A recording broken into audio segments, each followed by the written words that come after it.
Before we begin, I would like to take a moment to acknowledge that I am joining you today from the ancestral unceded territory of the Anishinaabe Algonquin Nation. More specifically, the Kitikan Zibi, Anishinaabe, and the Algonquins of Pikwakanagan First Nations. We extend our respect to all First Nations, Inuit, and the Métis Nation for their valuable past, present, and future contributions to this land.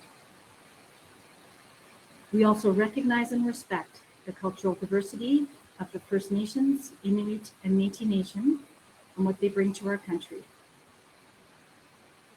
As settlers, we are grateful for all the generations of Indigenous peoples who have taken care of this land for thousands of years. Long before today, there have been Indigenous peoples who have been stewards of this place. This recognition of the contributions and historic importance of Indigenous peoples must also be clearly connected to our collective commitment to make the promise of truth and reconciliation real in our communities. Welcome everybody to this panel on Amplifying Indigenous Voices in STEM.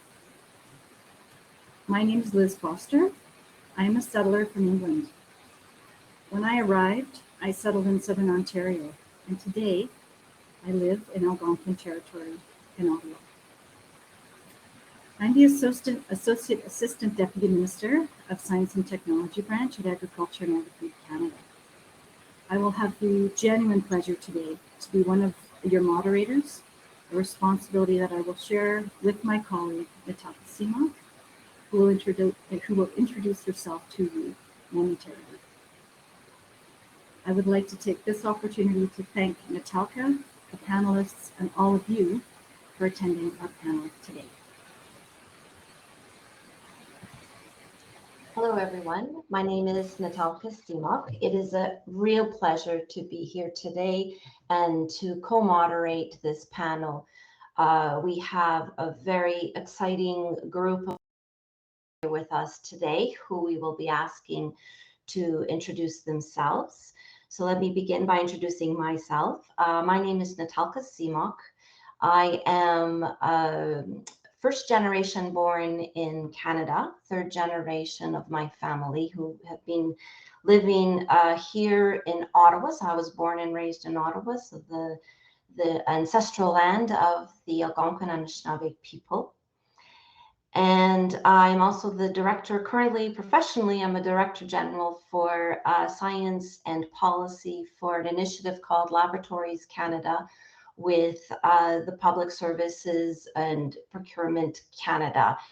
And this is a transformational program to help look at how we can support and enable federal science community to transform itself, and what does that look like, and what do we need to enable that.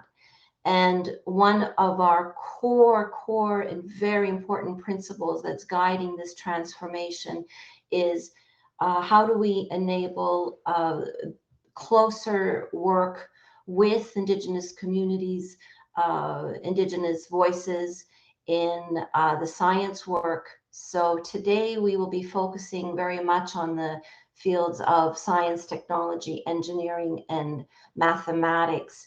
And as I mentioned, very excited to have with us today various leaders who are working on these initiatives, both within and outside of government, and supporting the government of Canada and their own institutions in these very important areas. And specifically to talk about, we're hoping they would talk about today would be some of the systemic barriers, both past and present, that continue to hinder our collective progress.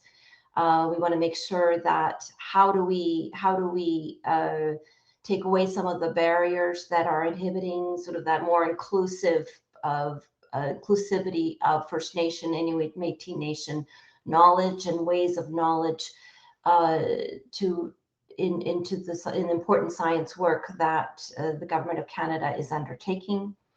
This session will help us explore how Indigenous voices in STEM may be amplified by talking with Indigenous today who will share their perspectives and experience. And we will be talking about the transformative changes that they have each brought to various institutions, various experience and projects. So there's some very exciting work that will be talked about and shared with you all today. We do have, so with that, I would just like to turn then over to the panelists who will ask to provide a bit of a description of who they are as a person, from the position they take, and so on. So with that, I'll turn first to Jackie Ottman. Over to you, Jackie.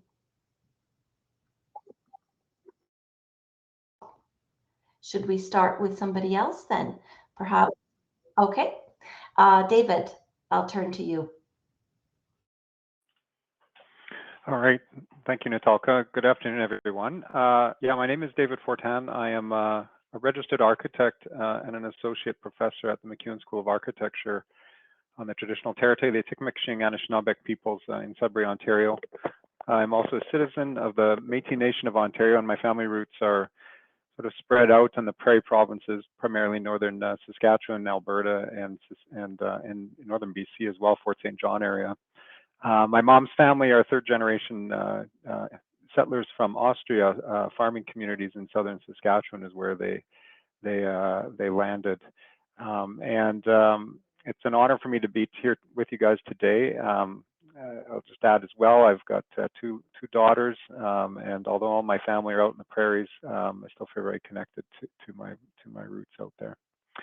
I just want to share one of the prompts was something exciting that we're working on, and I'm going to say two things quickly. One is I'm excited today because we're very nearing the end of construction for an Elders Lodge in Saskatoon. The first, we think, well, it's going to be a net zero ready Elders Lodge in Saskatoon for Métis people, which we're really excited about. And I just saw some photos, so I'm kind of chomping at the bit to get out there and see it. And then today we also released a PDF of a journal issue that I've been working on with Professor Adrian Blackwell at Waterloo, which is really aligned with this panel in some ways. It's really Indigenous and non-Indigenous scholars questioning the role that property plays in our minds and in our relations with the land, and really trying to understand how we've kind of all been confined by that ideology. So I'm really excited about that kind of conversation here today with everyone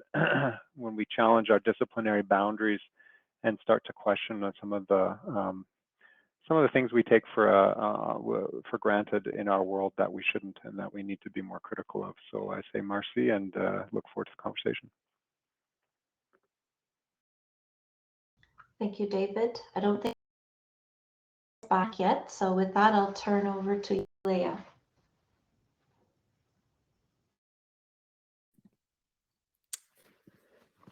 Hello, everybody.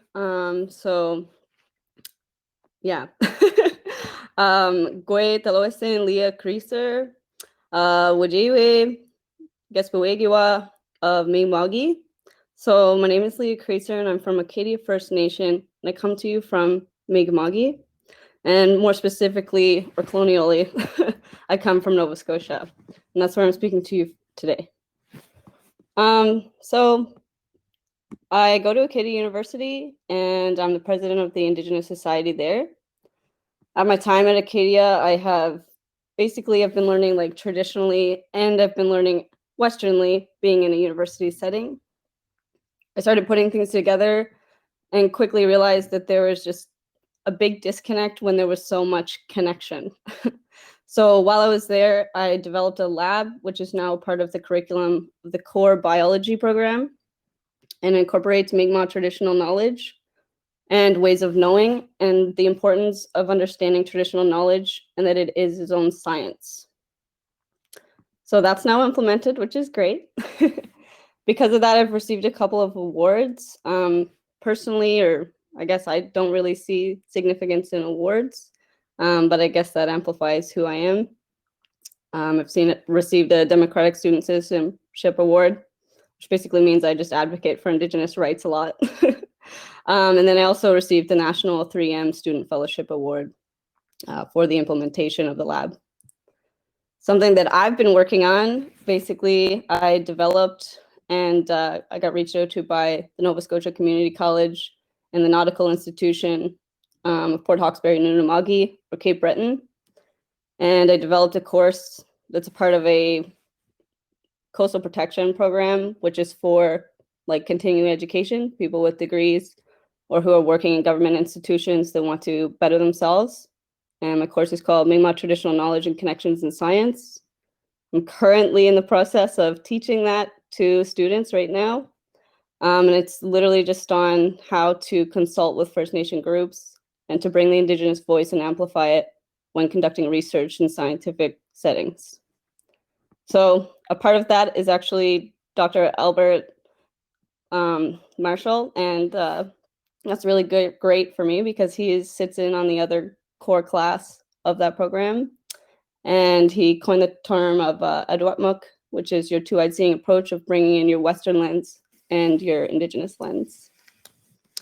And yeah, that's me. That's all I have. Walalia. Very exciting to have you here, Leah. I'm going to turn to my government colleagues now. Very excited to have Emily with us. Emily, I'll turn it to you. Thank you, Miigwech, Natalka, and Liz. Ani Buju, Emily Misiabit Macaulay Indigenous, Odawan Induji, Nimama Oshaskobanishi, Nibaba Nilwada Mishnakazuak. Hello, my name is Emily Misiabit Macaulay. I am the daughter of a 60s scoop survivor. My mother and I are members of Lake Manitoba First Nation. My father is several generations settler Canadian, born in North Bay, Ontario. As the daughter of a 60s scoop survivor, I was born and raised many hundreds of kilometers away from my traditional territories in Algonquin territory in what is now known as Ottawa. I am a Western trained biologist, and I am also the director of the Indigenous Science Liaison Office at Agriculture Agri-Food Canada and director of the Interdepartmental Indigenous STEM Cluster, which is probably the project, the initiative, the thing that I'm working on these days that excites me the most. We are looking to work across federal science. We're now 13 departments and agencies, and we're looking to mobilize everything that we can within federal STEM to better support Indigenous research partnerships with the federal government, but also enabling Indigenous-led and defined participation in STEM, which is a huge passion of mine and is also something I've personally experienced many barriers as well as opportunities in throughout my journeys, doing my bachelor's, my master's, my PhD, and also in my daily work. So really, really pleased to be on this panel today and really looking forward to the conversations. Miigwech for having me. Thank you, Emily. And then I'd like to present Reg. Reg is somebody that I work very closely with and I have learned a lot from. So I'm very, very happy to have him here with us today. Over to you, Reg.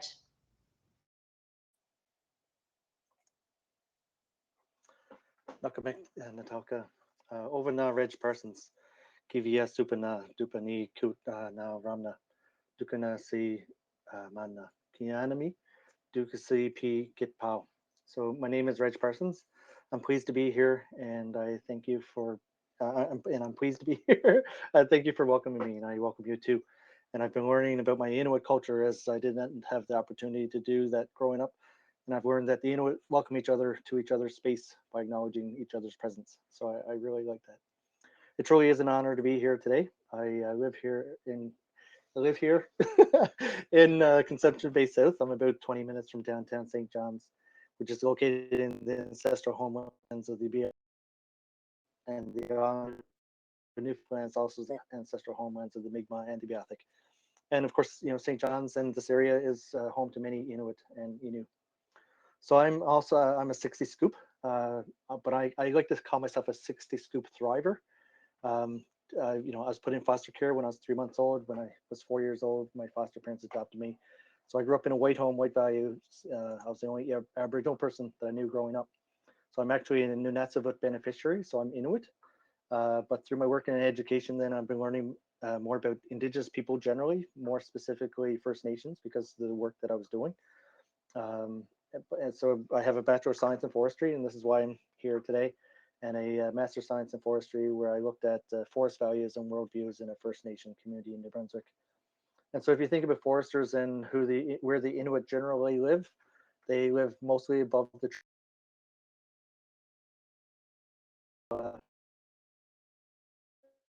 I keep saying this, but I'm all about breaking down those stereotypes. So I'm an Inuit forester. So just saying. So I started, but I didn't complete a PhD, where I was looking at Mi'kmaq knowledge and how it's passed from one generation to the next. And so I was learning a lot, again, more First Nations culture. But over the last 5 years, I've been learning more about the Inuit culture through an Inuk colleague of mine back at CSPC. So I have two boys, 21 and 17. And I've worked in the government for the last 20 plus years. I started out at Natural Resources Canada, working in research and doing my own research with communities. And I've emphasized with, not on, and grants contributions. At ESDC, I came over before, at Employment Social Development Canada. I worked on all things that touch on reconciliation for the department. And currently I'm working at PS, Public Services and Procurement Canada, with Natalka at the laboratories Canada, manager for Indigenous relations. So right now, that's me, and I really appreciate being here. Nakamek. Many thanks, Reg. And I see Jackie Ottman was able to rejoin us. So with that, I'll turn it to Jackie. I always begin by saying Anin Dina Maganatuk. So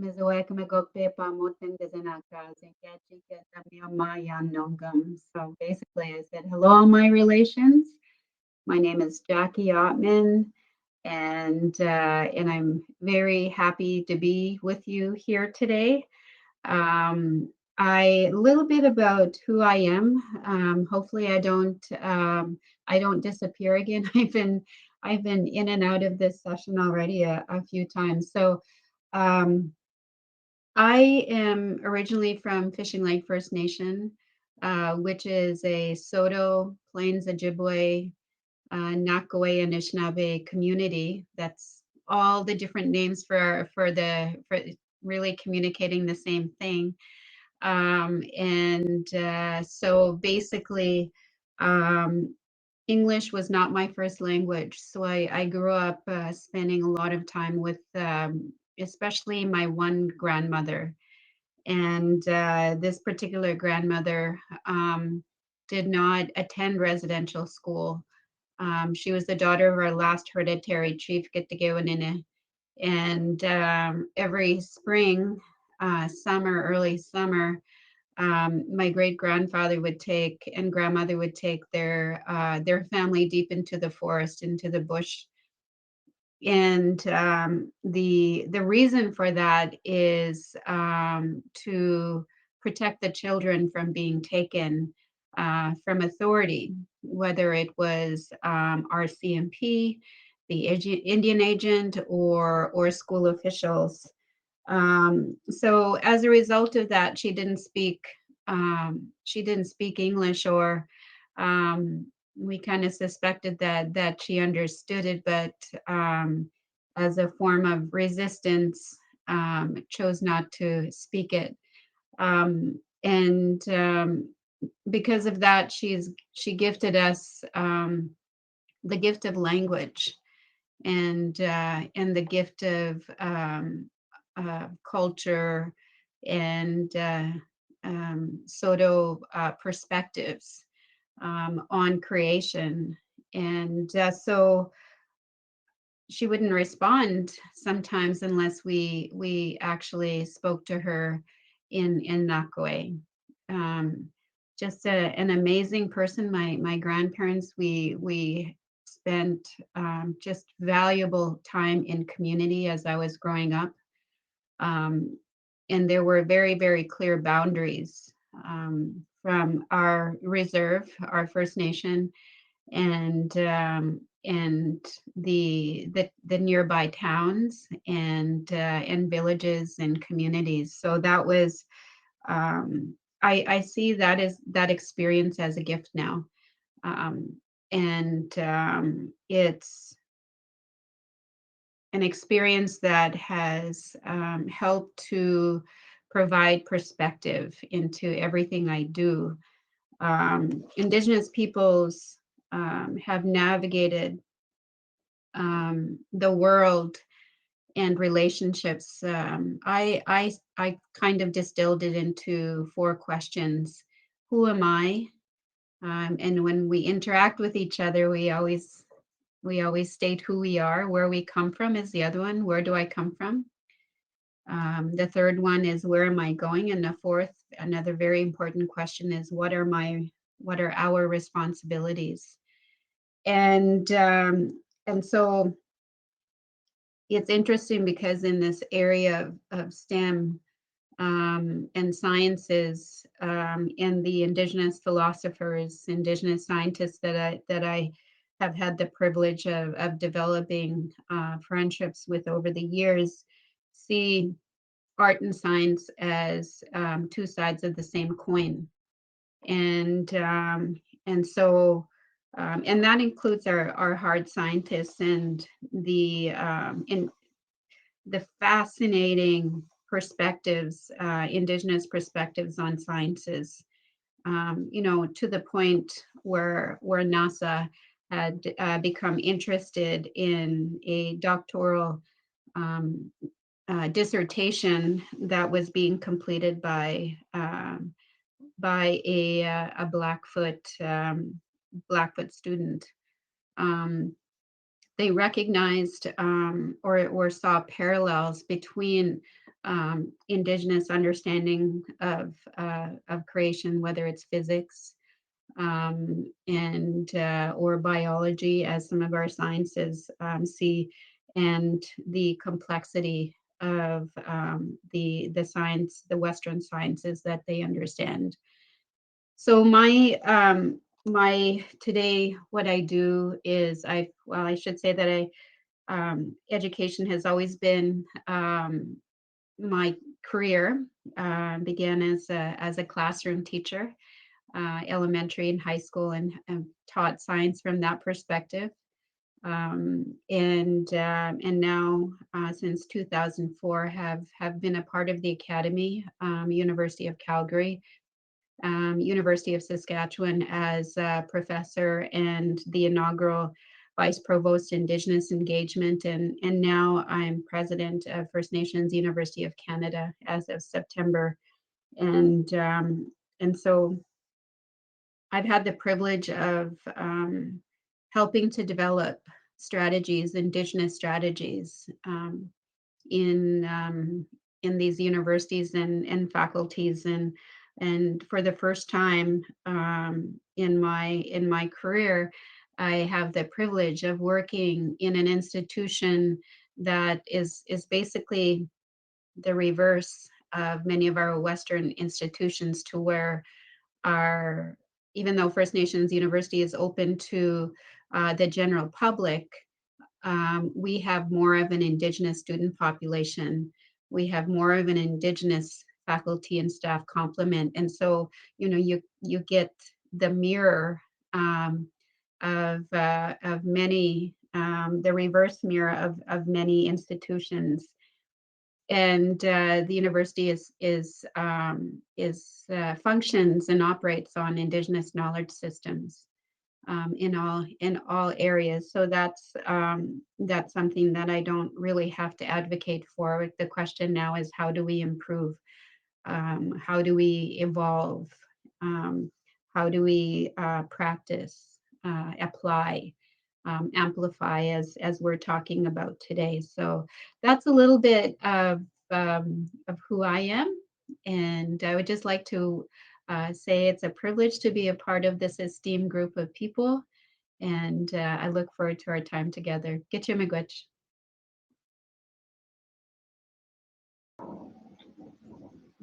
So thank you to all of our panelists for taking the time to introduce themselves today. It's really, it's always great to get to know a little bit more about you and your community connections. So now we will move to the main part of the session, which is the the question and answer portion of this panel. And so first of all, I'd like to invite the audience to note that there's the live Q&A, where if you do have a question, you can insert it there. But of course, we do have some questions planned to have a robust discussion here today. And so I will start us off with a question, and I'm going to pass it to Emily first to take a crack at this one, and then we will, and then others feel free to join in. So what are the what in your view are the barriers, past and present, that hinder progress towards the meaningful exchange of knowledge between Indigenous and Western science? Let's explore that topic to lead off.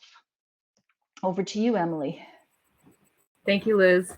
I think people suspect already that this is a question, and there's certainly a fair amount of scholarship and conversation around this one already. So I'm just going to get us started. And when it comes to sort of exchanging knowledge, I mean, I think we're really trying to move away from the sort of the wording around integration of Indigenous knowledge into Western science. That's something we're sort of trying to leave behind us now, and we are really talking about meaningful exchange and almost co-support, co-creation of knowledge between multiple knowledge systems and ways of knowing. And the way that I kind of conceptualize this in my own head, and this is just through my own personal experience, I'm certainly not an expert in this area, but the way that I conceptualize it in my head and from what I've heard and what I've learned from others is that you have Western science on the one hand, and then you have Indigenous sciences on the other hand. And those are systems that are based in quite different worldviews. And that's a whole other conversation that we can get into. And it makes it really difficult for knowledge to be exchanged between those two systems sometimes, because knowledge or truth in one system might be actually the opposite of what is considered to be knowledge or truth in the other system. And so in my opinion, I think where there is really a barrier that can also be tackled right now is in supporting those people in the middle that kind of walk in two worlds, that can they can kind of go back and forth between knowledge systems, and they can translate and share that knowledge between knowledge systems. And in my view, in my mind, and from what I've heard from others, those are really Western trained Indigenous scientists who, they have some connection to their culture, to their teachings, to their worldview, but they also have the Western scientific training. And that enables them to be able to move back and forth between knowledge systems. And, just speaking personally, and I think the panel will share, there's certainly a number of barriers when it comes to Western scientific education for Indigenous peoples. I mean, there's certainly historic, socioeconomic, barriers there. A lot of us have family or community obligations that almost take away from the time that we can be dedicating to Western scientific education.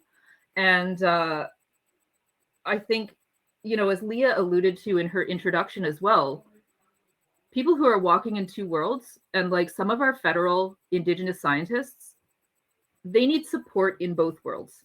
And I think that's not always apparent. It's like we'll get the Western scientific training on the one hand, but you also need, for me, I was raised in Ottawa in a really urban setting. I grew up downtown. My mom was president of the Odawa Friendship Center, and she was eventually elected vice president of the National Association of Friendship Centers. And I grew up, learning from many Indigenous urban people, and participating in that, that urban Indigenous culture. My mom and I have been reconnecting to our community throughout our entire lives, and our family. But I think there is a lot that the federal government could do to ensure that Indigenous scientists are explicitly being given those opportunities to reconnect with their cultures, to reconnect with their communities, to be learning from elders and knowledge keepers, potentially even those specifically from their nation, that will make them almost, even more equipped to walk in two worlds. And there are, of course, some of us who are already very connected.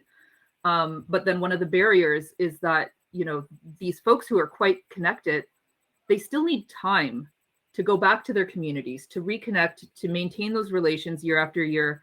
And the Western system of work and advancement makes it really difficult for that time to be given and for it to be almost like to not take away from your career progression. So I think I'll leave that for consideration, but there's a whole range of topics we could talk about here. But I think when you're talking about that knowledge exchange, it's about supporting those people who can sort of walk between two worlds.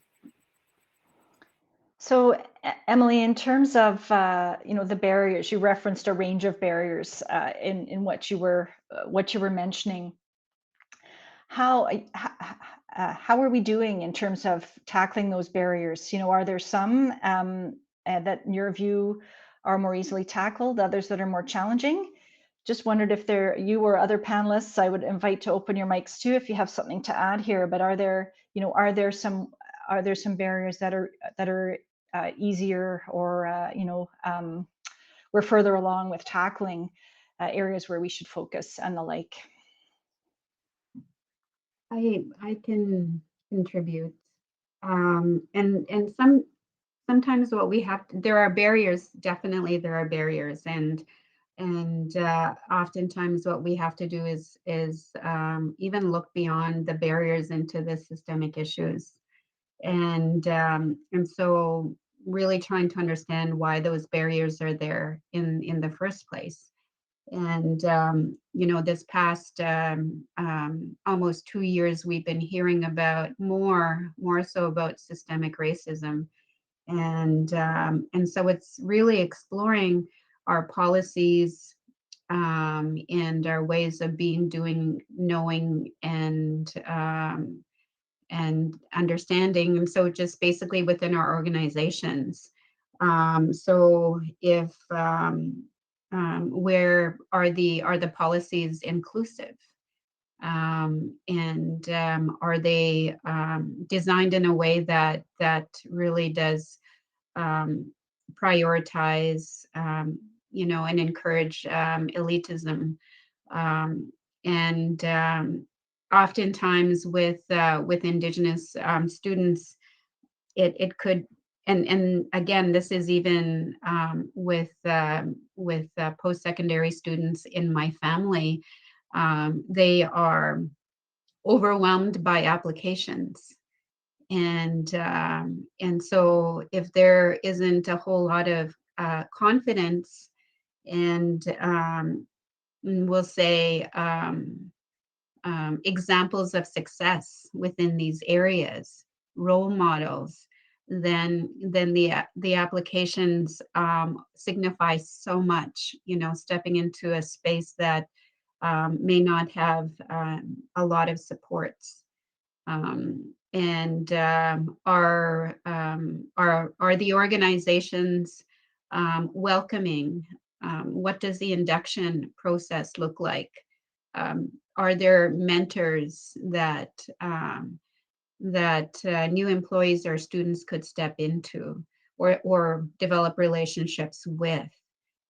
So it's developing confidence, and really, I think, understanding that even though we're in the same country, we are worlds apart in terms of the again, we're talking about ways of doing and knowing and being within those spaces. So as Emily was talking about, there's what Indigenous peoples learn to do quickly is code switch or code talk, right?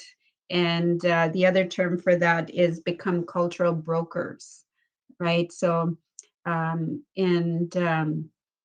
and so there is that knowledge, and I know that I was encouraged to be adept in both worlds, and to be fluent in both worlds.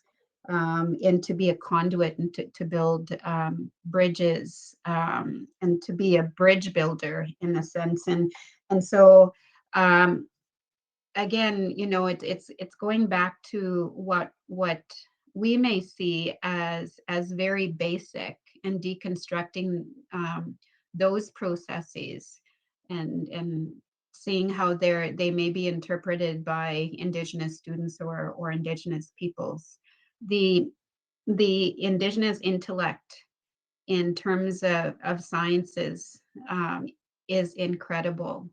And that knowledge has been protected within our communities. And so there is a lot that Indigenous peoples can contribute into STEM areas. I'm sure there's a lot more barriers that I didn't talk about. Can I jump in as well? Thank you, Jackie, for your thought. There's just a couple of things I wanted to share. First, I think there's such a great question on what barriers are there, and there's so many that are in my mind that pop up, and I've got a list of them here, like just some of the things Jackie's talking about, just stereotypes and biases, and comfort is a problem, time is a problem, and at a very basic level, trust is a barrier still, building up of trust between Indigenous peoples and others for lots of obvious reasons. But I wanted to focus on, I'm going to share a quote that jumped into my mind, and it's from a former dean of forestry. So Reg would appreciate this. I know he's not on right now, but I've been wearing this quote out in my public talks, but I think it's really relevant to this question. His name is Gus Speth, and he said this in 2013. He said, "I used to think that the top global environmental problems were biodiversity loss, ecosystem collapse, and climate change. I thought that with 30 years of good science, we could address these problems, but I was wrong. The top environmental problems are selfishness, greed, and apathy. And to deal with these, we need a spiritual and cultural transformation. And we scientists don't know how to do that." I mean, it sort of summarizes for me a lot of these conversations. So in my mind, one of the biggest barriers is how we really, to Jackie's point, give the prominence to this idea of sacred relationships with the land that Indigenous people hold so dearly, and yet sort of mainstream civilization has moved so far away from that sacred relationship to things, and that's a massive, to me, the biggest barrier there is in this conversation of bringing the two worlds together. Thank you. So with that, this is what I'm hearing so far. So it's definitely not to phrase it as integrating one system into another, and that's why I think that's very a term that's is preferred as braiding knowledge systems. So that makes absolute sense. And we've talked a little bit about the barriers, and we could probably devote a whole session on the barriers. But if we were to flip it, and if we were to ask you, what can you do? What would be your advice? Because all of you are leaders in this area. What could we do to create environments that enables this braiding of knowledge systems? And we thought we could hear from Leah and David just to launch us off, so that we as government are listening to you, because this is very much something that we're trying to do, but you both bring very good examples outside of government on how to do this better. So maybe Leah, I could turn it over to you to give us a little bit of your thoughts on this and advice. Okay, thank you. Everyone can hear me? We're good? Okay. So this is actually something that I teach in the course that I developed. And pretty much like a good 2/3 of the whole course is quite literally just understanding. And of course, this is specific to Mi'kmaq because of where I'm teaching it. But they are taking this with them because we have people from Ontario and in other provinces. But what I usually do is like the first 2/3 of it are literally just looking and understanding, like, who are the Mi'kmaq? Where do you stand? What territory are you in? Okay, these are just like basis. And that's something that a lot of people just kind of include and recognize, and they think that they're done, but that's not it.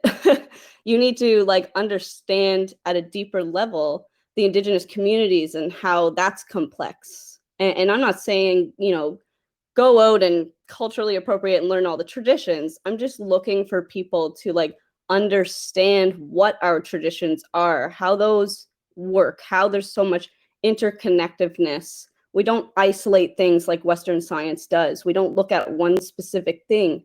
What we usually do is we look at everything. And I feel like that is a big barrier in science anyway, because in science, it's like, you know, scientific theory, you have to pick one thing, you have to create a hypothesis, it has to be testable, et cetera, et cetera. And then what? And then you go into, well, okay, I was right or wrong.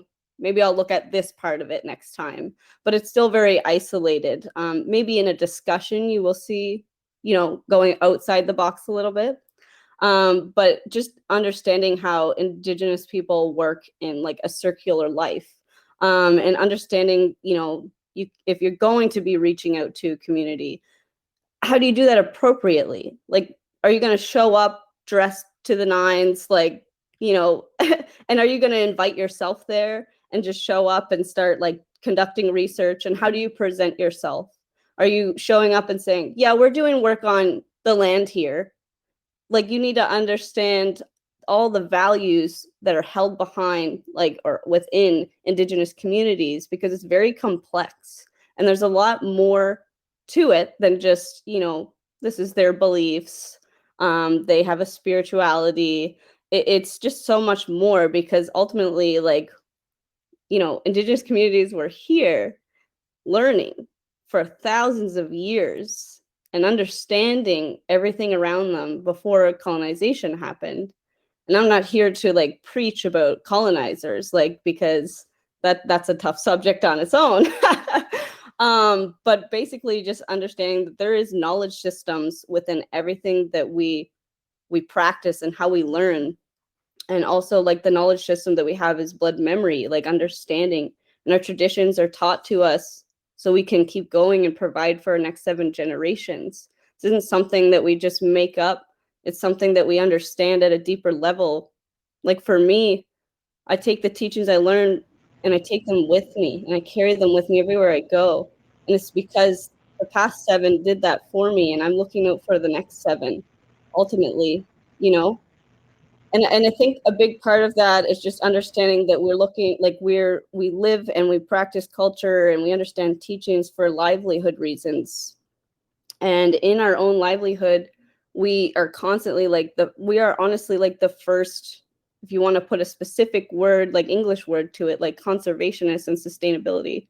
Like that's honestly what is going on. And a lot of people just cannot understand that Westernly, which is hard being a scientist in a Western view.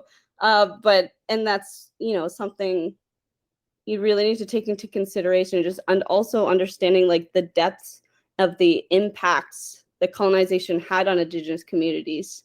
Because if you are looking to do research and you approach someone the wrong way, or and this is happening so much in science when research is conducted, just like tokenism, like you just grab the first Indigenous person you know, and you're like, okay, I learned something, like I know everything about it. And this is something I'm teaching, is like you can't do that. You need, if you're working in a specific location, you should do your own research. If you want to enrich your data with Indigenous knowledge, you should understand where you are. What's the significance of that territory? Like, what is the, you know, Indigenous name? What does that mean to the culture?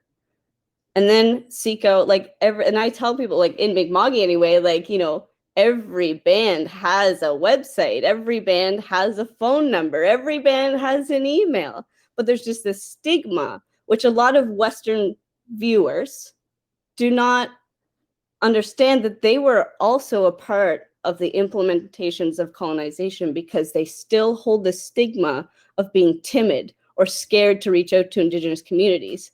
When we all have a phone number, you can pick up a phone and call, and you just have to say, I am seeking to enrich my data.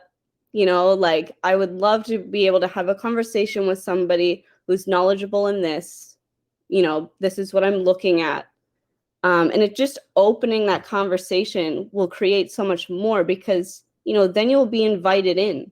And then that's where understanding like what the significance of practices are, or just like simple things like how we live our lives in a circular way, how there's like a medicine wheel. What does that mean to us? Understanding that there's more than just us here, and that's how we live our life. Understanding that we have humor in everything, like, understanding, we have our own humor. Like, don't make like times, don't be trying to make a time for us, like, because a lot of our living is just like, we understand life, like we understand this walk right now as a human life right here, like this is a path, and we are just trying to sustain it. And I've actually been asked, like, well, like, what's the end goal, like, of your beliefs? Like, what is the end goal?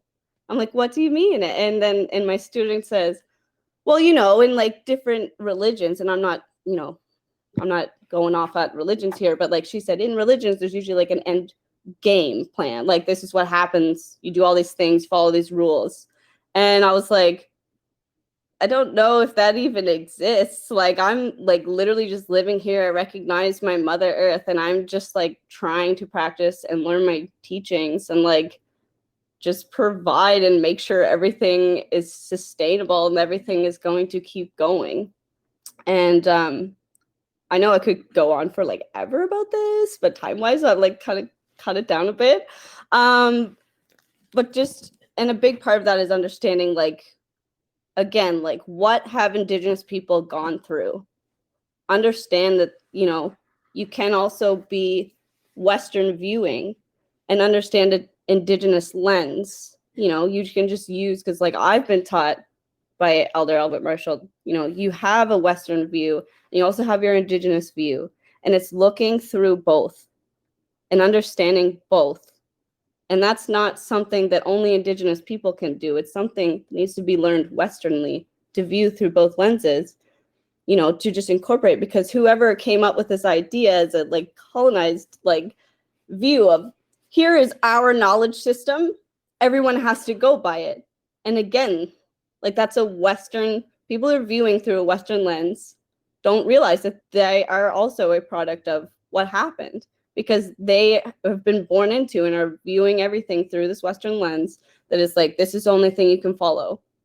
So I guess it's just like understanding everything all at once, and trying not to be biased. And in science, we're taught to not be biased. So why in the world will I be biased to a Western view? It doesn't make sense to me. So I'm just like including everything.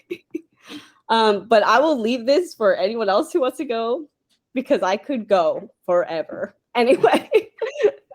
But yeah, No, hopefully that's very that's really refreshing to hear you, the way you speak about it, Leah, and some of the work that you taking very much a leadership role as a student, which is very impressive. David, I was hoping to hear from you as well, because from the work that you've done well, I won't speak on your behalf, but on the work that you've done in your school and institution, where you're looking at, I was very compelled that you were looking at how do you do this better across every course that you do. So I'll turn it to you, but it'd be great if you could speak a little bit from your experience and when leading the architectural curriculum, and how you've made differences there. Sure, thank you. Yeah, I think Leah's points were very good about this. I get a positioning of how we start from a position of being guests. I'm in a region. I'm a guest here on the Anishinaabe territories, and we're all guests here. And how do we do that respectfully? I think there's a couple of points to what we're trying to do from a curriculum perspective, and I think it applies to government and science as well, and I think maybe in general. But related to these questions about how do we sort of take the steps forward in terms of braiding these things together, I always like to position topics that are common ground. So, for instance, the one that I've been working on with Adrian, who's a settler scholar, we're talking about property. Well, property and boundaries and the surveying of land it's a violent act against Indigenous people, but it also deeply impacts all Canadians. You know, the cost of housing, disparities. So land is something we can all talk about, and it's not one or the other. It's like, let's talk about some, you know, water, our children. There are certain topics that everyone can come around a table, and we almost always will share some sort of, so that common ground is a really good place to start these conversations, I find. Related to the school, you know, one of the reasons why I came here was because it was the first time I'd seen a school of architecture that had elders and knowledge carriers in the school itself, and that indigeneity wasn't going to be a selected topic you could take in your grad program, or it was in every course. So when you study structures here, you start with birds' nests, and then you learn about wigwams. When you study history, you start with the sacredness of this place. So every course has some element of it, and then you walk in the hall and you've got an elder sitting there or somebody beating something together, and so you're not separating Indigenous knowledge or ways of being from your day-to-day. You're part of a system, and that's it was experimental and it was radical at the time, but we're starting to see this happen in more places. So that idea of embedding has been important from a pedagogical perspective. And then the last thing I just wanted to add is that I think it's very important to be patient. You know, that this is, as I often think, that it took many generations for things to get to this point. So to kind of backtrack and try to rebraid this stuff together, it's going to be generations. So I think we take each step forward as a positive one and be patient, because there's a lot. I think Leah summarized that. That's what I meant in my earlier comment about time. There's a lot that needs to be to reposition ourselves. So I think being patient is very important.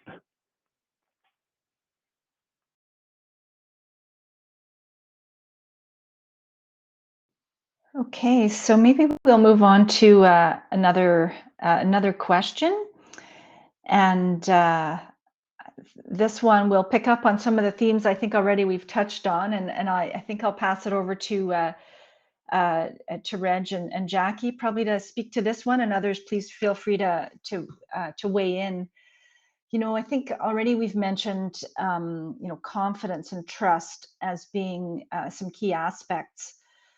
And ultimately, you know, creating culturally safe places to learn and to work are really important for supporting Indigenous voices in a meaningful way.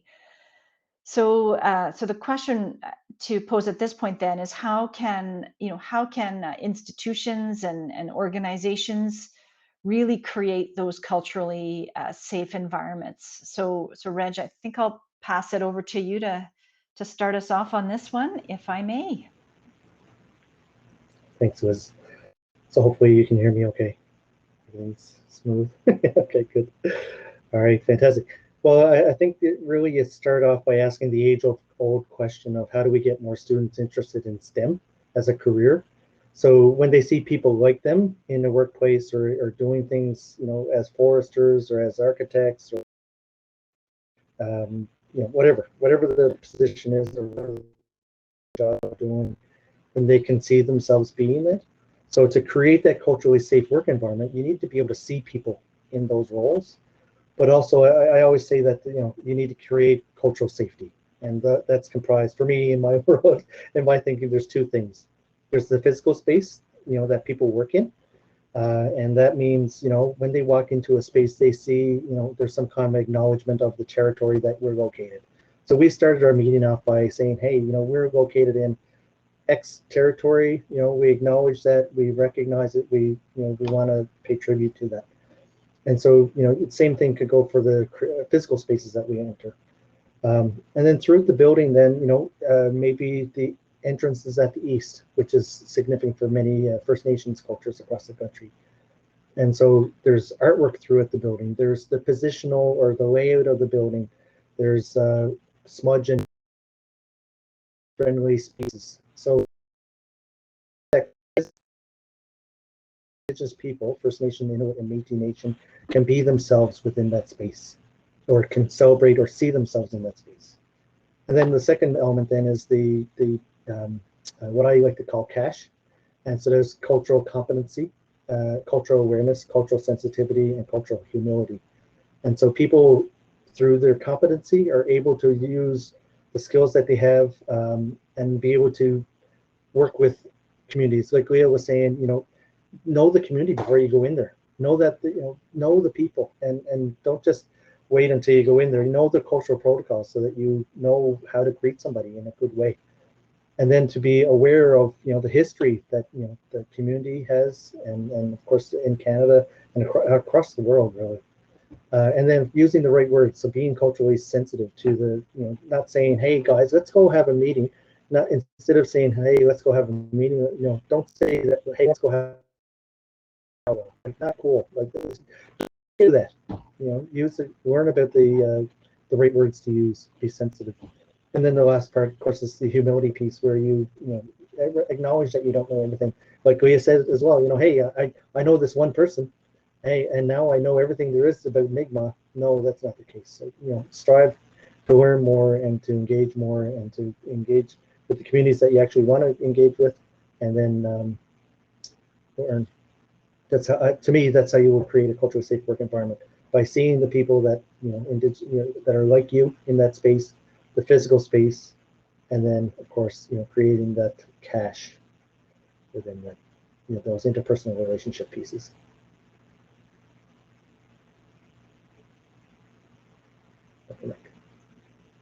Thanks, Reg. I'm wondering if Jackie or others have other thoughts on this topic of creating those culturally safe places and institutions. So again, we're looking at culturally safe spaces. So first of all, if you remove the culture, the word culture, then we're looking at safe spaces. So basically, how do you draw people into feeling welcomed and a sense of belonging and included? Of course, there's the significant there are significant dialogue that's happening around diversity, inclusion, equity, access, and so all of that is important for everyone, and of course, including Indigenous peoples. So that has to be considered, and we're looking at inclusion. Then where's the representation? Is there representation? I think historically we've had non-Indigenous peoples represent Indigenous people, and so Indigenous voices may have been excluded at critical decision-making tables.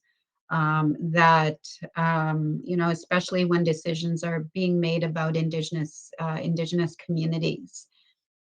Or Indigenous health, and so where's the representation at the tables? And of course, there's the culturally safe spaces. So now we're looking at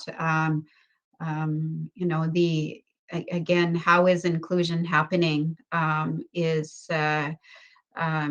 think someone kind of alluded to tokenism here today, but ensuring that elders, we call them keteak, or traditional knowledge keepers or Indigenous peoples, really do have a meaningful role once that representation there. If we're looking at curriculum development in our areas, policy development, having again, proper representation is important.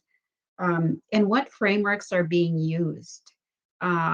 So there are Indigenous strategies that are being developed across the country within academic institutions and also non-academic institutions. And so and they are Indigenous strategies. So if we leaned into treaty framework, for instance, and so I had the privilege of helping to facilitate the University of Saskatchewan Indigenous strategy, and it was always a dream of mine to implement a treaty framework in that process. And if you consider the treaties, and especially we'll talk about the treaty medal, that really does, symbolize two people groups coming together, nation to nation. And, you know, it's equality, it's respect. And so with the Indigenous strategy at USask, the Indigenous peoples were the primary creators. They were the primary validators of that strategy. And it wasn't until the strategy was validated by Indigenous students, faculty, staff, community members, that it was presented as a gift to the university. And so there are 7 themes that emerge from that particular process. But again, it's meeting in the middle. And I think non-Indigenous organizations have to trust also the, you know, the complexity, the sophistication, the processes of Indigenous peoples. So, you know, that particular strategy, which will impact all of that organization, right from, you know, procurement to curriculum development, you know, and including sciences. So it's not just one aspect of the university, but we're talking about system change, right? And so that's a hard thing to do. Because again, the suggestions that, as I mentioned earlier, some of this Indigenous knowledge on sciences is very protected within Indigenous communities. So you do have to gain trust in order for that to be shared or gifted to the institutions. And I do believe that it is the, you know, that these knowledges, and as was mentioned today, because Indigenous peoples have intimate knowledge with the land, you know, that goes back tens and thousands of years, then, you know, there's critical knowledge that we need today for survival, right? And for innovation in areas of sciences. So, you know, we have to consider who's dominating the spaces right now. And how could these spaces be modified to ensure that Indigenous voices are heard, right? Whether it's through talking circles, because we know that within some of our meeting circles, there are typically, you know, 1 or 2 dominating voices. And so that is the, I think, the reason that at USask, it was important for an Indigenous strategy to be developed by Indigenous peoples and then, you know, gifted to the university. There was, you know, non-Indigenous influence of that strategy at the end, where departments and colleges got to choose, you know, programs that really that were created by Indigenous people. So, and I just got to share this story very, very quickly. I was part of an external on a PhD, a doctoral for a doctoral candidate and student. And then we got to the final non-Indigenous person that was, you know, delving deeply respectfully though in Indigenous knowledge systems. And I say respectfully because, you know, she learned how to navigate that space in a way that still have people recognize where the knowledge came from. And so in her final exam, one of the committee members said, "So when are you going to write the book?" And then she said, "Well, she never thought about it, first of all, but if she was, she wouldn't be the first author." Right. So basically, you know, she wouldn't have she said non-Indigenous people have to know when to tap out. And she said, for so long, Indigenous peoples have been, Indigenous peoples have been the ones to tap non-Indigenous people out, right? And so she said, we have to tap ourselves out and know when we have to step back and give that space and share that space. And I thought that was a profound answer, because there was a point where she was also being encouraged to apply for a CRC that was designated for an Indigenous person, right? And so she tapped herself out of that competition, right? So all of these are acts of cultural safety, right? And so anyhow, I could also go on and on. These are great discussion points, and we actually have a question from the audience, so I'm going to read it out. This is from Victoria Martinez, and so I'm reading out her question right now. I'm curious about math and physics specifically, or the most abstract, hard science knowledge systems. Those profs to understand the importance of braiding knowledge and creating more welcoming spaces. In my experience, those classrooms can be more heavily enamored of their existing ways of being than some other STEM fields. So I put that out if anybody would like to launch off on that question.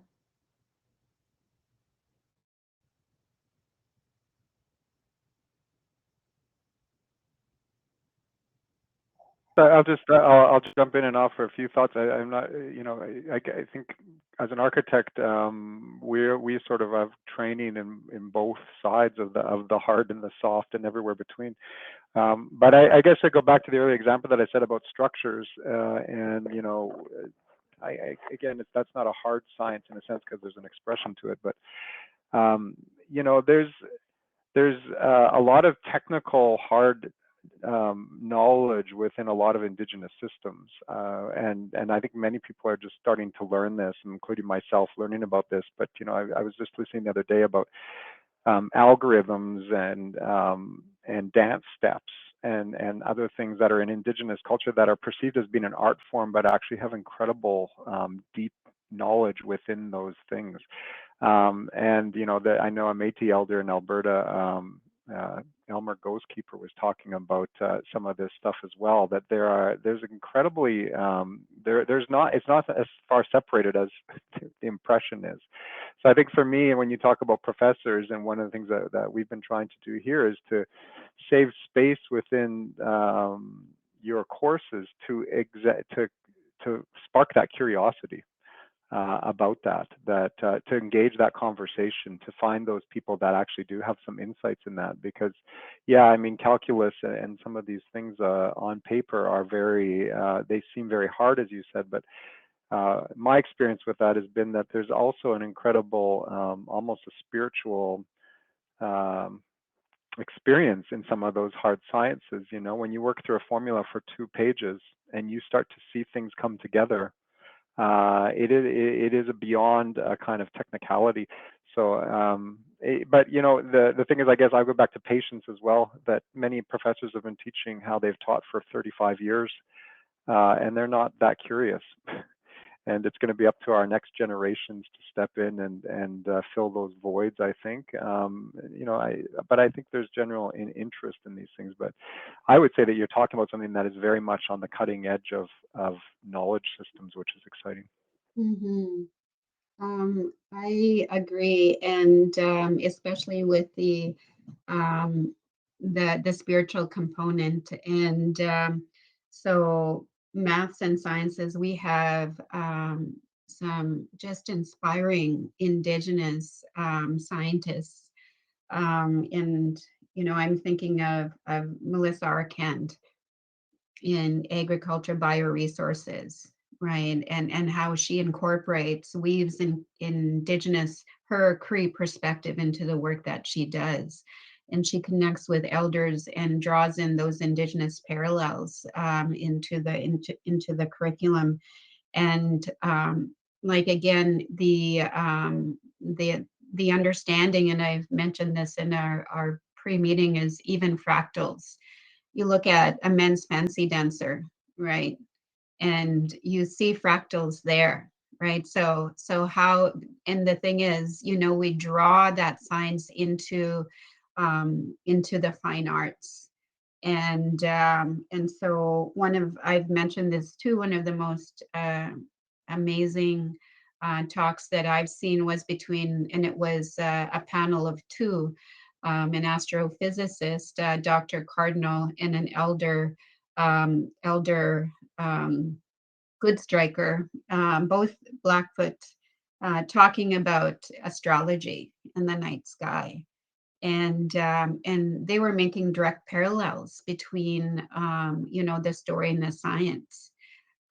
So there's, again, you know, if you go into some books like even Charles Mann, I mentioned that before, a book called 1491, where archaeologists, anthropologists are revisiting the artifacts and the misconceptions that early scientists had about Indigenous peoples. And in revisiting, there's examples of engineering, of you know, parallel number system, and again, tremendous complexity. And as was mentioned, David mentioned, if there is space for students to actually, you know, explore that, you know, and for instructors to create springboards of that kind of explorations within their curriculum, it would be amazing. You'd be learning together, right? And it would be amazing what you discover. Thank you. Can I just follow up as well? All right. So I'm only speaking from like my Mi'kmaq perspective, but I actually got asked this question. I had a meeting with one of the high schools or in my area, and I had a physics and the math teacher approach me and be like, "Well, how are we supposed to bring it in?" And they're very strong personalities, but at the time I didn't quite know how to answer it. But then I reflected on it, and I came home and I was thinking about everything, and I was like, wait, like in my view, like now I'm trying to isolate where these core math and physics are within teachings. But then I was like, okay, no, let's think about full pictures here. And then I thought of different teachings that I've been taught, and I was like, wait, if to reach those people, they need to still just include, you know, a knowledge keeper, an elder, because we have learned like throughout traditional stories, it's a big story, and it incorporates many elements to it, which again is like getting away from isolating something. But within those teachings, like different ways of traditional beading, different dance steps, different game. There's actually games like in Mi'kmaq that teach you math.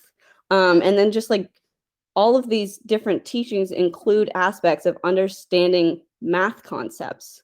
And then thinking about like physics as well, like understanding how we live our life in circular motion, how there's more than just this plane that we're on, and understanding, you know, how things move within nature. Like these are all physics based things. Like, you know, we have a sun, we understand how that works. We have our Mother Earth, we understand how that works. We understand we're not the only plane here. Like these are all things that I've been taught and have, after that conversation, reflected on and realized, wait, yeah, physics is all within here as well.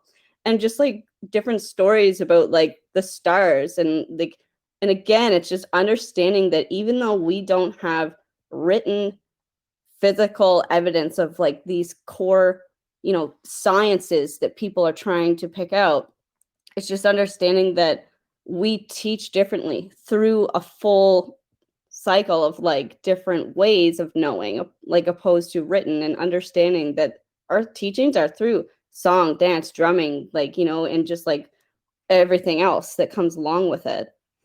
And that's just my reflection of that question, because I've been asked it before and I didn't know how to answer it. So now I was excited because I'm like, wait, if I didn't isolate what I was looking for, I understand more how these teachings teach all these aspects of science. It's just people have to understand that we teach in a different way, opposed to a lecture or Western based. Thank you, Willalio. Well, thanks totally everyone. agree. Oh, go ahead, Emily. I totally agree. I just wanted to add quickly, like, I think it's an excellent question, but it is a very Western frame, right? To sort of reduce it to those disciplines and then say, how can we, and I think, you know, I'm making some assumptions here, but how can we get non-Indigenous profs to weave some of this into their course material? And I think, you know, the question could also be like, why are we not leaning on Indigenous peoples to do this? Because I've done a lot of cultural awareness and literacy and competency training over my career, and there are people that are more difficult to reach and people that are easier to reach. And sometimes when there are people that are more difficult to reach, that doesn't have to be your priority. And the next generation is coming up, and the next generation of Indigenous youth, they have their culture and they have their Western education, and they are just going to be the most impressive people that have ever been. So I think that question is, you know, it's more about like, how do we enable Indigenous profs to be able to come in and deliver this type of blended material? And I think the underlying issue is that we are not valuing Indigenous lived experience in the same way that we are valuing Western educational credentials. And I think that's the reason, you know, in policy, like we're at a policy conference right now, and I wonder how many Indigenous policy analysts we could have if, you know, some of those educational requirements weren't weighed much more heavily than lived Indigenous experience. Thanks, Emily. That was a great addition, and actually a really nice segue to our last question. We've only got about 13 or 12 minutes left. So, you know, when we opened, we talked about Indigenous peoples being on these lands, you know, for 1,000 years or thousands of years, and Indigenous ways of knowing have been around for that long as well. And relatively, Western science is relatively new, and STEM is a concept, or as an acronym, has really only entered into the mainstream of science and policy discourses only recently. You know, a couple of decades, STEM has been around as a term. So STEM disciplines have now become priorities for academic institutions, for funders. So I'm going to now, I think I'm going to direct the question to David, and from the architecture lens, and then invite others to weigh in if we have the time. Because architecture has been only recently recognized by some as a STEM field. I think David alluded to that earlier, actually. And so, you know, what are your views on the sort of the consequences of this relatively new emphasis on STEM and the label, and its effect and impact on those Indigenous voices that we've been talking about? Thanks. Yeah, thank you for this question. And I think, you know, I mean, I think about it, maybe it's a bit of, I think I mentioned it might be a bit of a Trojan horse scenario, because architecture brings with it a lot of technical and scientific topics, but it also is not a profession without an understanding of the arts and literature and other things. So I think for architects, very much a balance of all fields is very innate to most architects. So I think it is an interesting conversation for us to be now embedded in. And, you know, I think as an architect and as a designer, I want to emphasize, I think, something that's important that people forget about in a lot of these conversations, that indigeneity is a global condition. Indigenous Europe is a real thing. We all carry deep teachings somewhere in our past to meaningful relationships with the land that were reflected. You know, the birch bark canoe, you know, is in our school a symbol of what architecture can be, because it's so impressive scientifically, technologically, and yet as an artifact and culturally embedded. So it's a really, and it's sustainability. It sort of is a metaphor for everything we can aspire to be. So I think like architecture, you think about from a Western lens, people like Da Vinci, for instance. Well, Da Vinci was an artist who did incredible things, but he wasn't like narrowly saying you're this kind of an engineer or scientist. So I think for me, the thing is to really question what is the value at a very zoomed out level of STEM, and not to minimize its importance, because all these subjects are crucial to our future, but to understand that they aren't isolated. And I think Leah brought that up earlier. Vine Deloria and other Indigenous scholars have talked about that idea of isolation is the problem. So what is the value of isolating STEM? And a concern that I have, and I've shared with this group before, I'm coming from a context at a university that just is a reflection in sort of funds and money, and the elimination of many arts and science, many arts programs, gender studies, environmental studies. Because they don't have the same money. They don't have the same funding potential as everybody who wants to go into science and environment. So if we have to think as a society, like, is it because we can get good jobs, well-paid jobs, that everybody's going into these things? And what kind of jobs are those? And are those jobs serving our society holistically? Or is this kind of this issue that we have with questioning what is progress and capitalism's, I hate to bring that up, but the white elephant in the room is capitalism's driving of our decisions and our values. So to me, this idea of human progress has to also be balanced. The idea of storytelling and language and ceremony and place, that is as much about our progress as science and engineering and the hard sciences. So they're all valued. No Indigenous person is going to say science isn't important or engineering isn't important. They're all, we know we all need that, but it has to be in a balanced approach. So I think, yes, I'm interested in STEAM and how we do that to cross-pollinate. So, and that's part of that braiding. I think, you can be a scientist, but having your pinky toe in the arts will elevate your scholarship. It'll elevate what you do. And similarly, the artists that are out there can really be grounded by learning more from the hard sciences. So I think to me, it's about that, getting rid of those disciplinary boundaries is huge. Thanks, David. And we've had a related question from another audience member that I'd like to share with the panel as well, either for yourself or others to weigh in on in the 7 minutes we've got left. It's a really interesting one about, how do we create spaces for other worldviews and knowledge systems to braid together? So beyond the Western sciences, beyond the Indigenous sciences, so Western in the context of a European settler.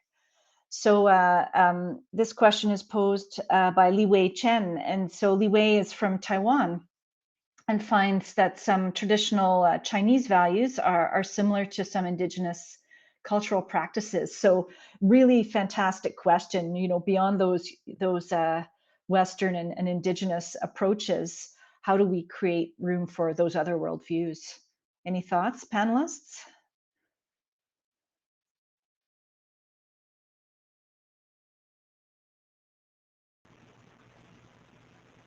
I can go first. For me, the key word is openness. And so for people to be open to others' perspectives, and the other key, it's the word that you have to give in order to get, and that's respect.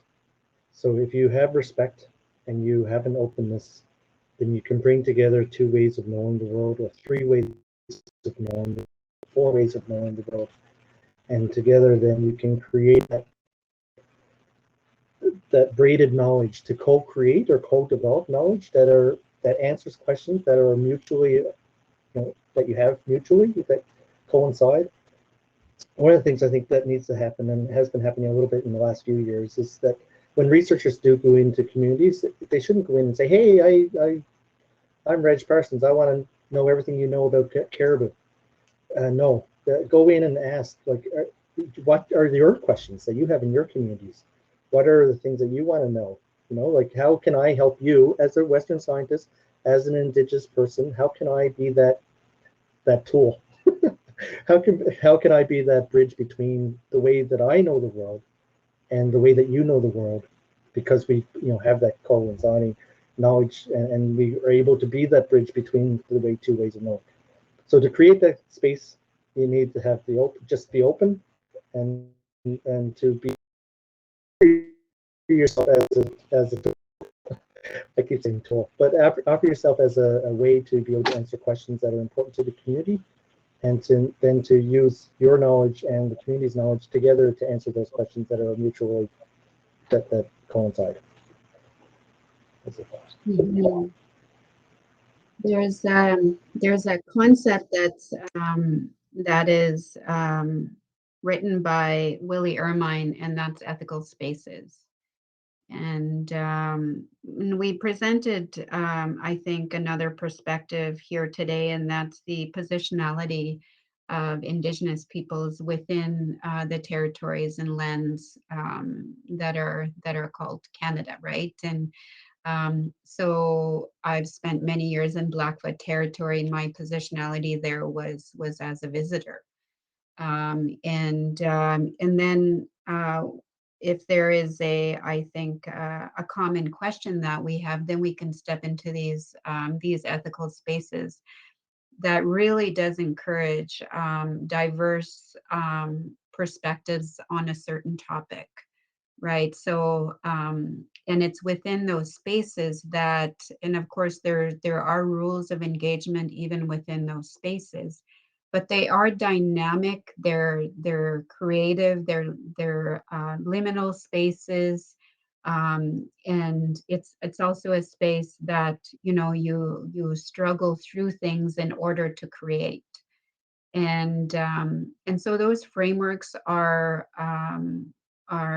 also I'll say to a large degree they've gone underground, and so now elders in many places are starting to put into practice ethical spaces, and it is something that I've also put into practice in the development of the Indigenous strategy at the University of Calgary and at USask. And so, yeah, that's, I would encourage us to, explore that concept and really those diverse perspectives is in order for us to evolve, to move from survival to, to thriving in a global sense. Thank you. Thanks, Jackie and Reg, for taking on that question from the audience. And so we're down to our last couple of minutes. So what I suggest we do is we start to wrap up the session here today, and really want to thank the panelists for joining us, and the audience for joining us today to discuss such an important topic. And panelists, you've been quite open and frank about your experiences and shared your knowledge freely, and for that I really express my appreciation on behalf of all those participating today. And thanks to Natalka and the team behind us that have really made the panel what it is today. But more importantly, I think it's been a really interesting, a little bit of a different conversation about reinforcing the importance of amplifying Indigenous voices in STEM, and the barriers that we need to overcome, or the systemic issues that are sort of underlying some of these barriers, and how we might be able to go about doing it. So I hope that panelists and audience alike have picked something up today, learned something, understood something in a new and meaningful way that you can carry forward in your individual journey towards reconciliation, through your work in your community and the like. I hope you've been able to enhance your perspective here a little bit through today's conversation. So thanks, everybody, and miigwech.